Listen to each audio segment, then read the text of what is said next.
Po, në ambientet e Kalas Gjirokastër është i vendosur Muzeu i Armëve, i cili është i hapur që nga viti 1971, i konceptuar si muze kombëtar për armët.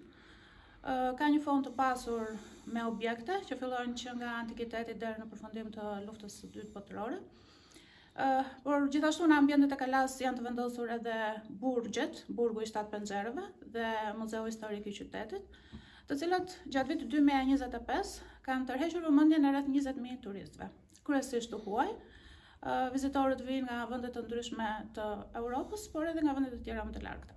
Ata që që zgjedhin të vizitojnë Muzeun e Armëve, shfaqin interes edhe për Muzeun Historik, edhe për burgun e 7 penxherëve, duke qenë se edhe ai është një nga simbolet e diktaturës, tërheq vëmendje të veçantë. Të gjithë ngelen të kënaqur, ka një ekspozitë të pasur me objekte kryesisht armë, por edhe pjesë të tjera që i përkasin luftës nacionale shëlimtare. Viti 2026 pritet të jetë viti i trashëgimisë kulturore, me ndihmën edhe të kryetarit të bashkisë. Pritet të ketë investime jo vetëm në infrastrukturë, por edhe në pasurimin me objekte të fondit të muzeut, kryesisht të Muzeut të Armëve.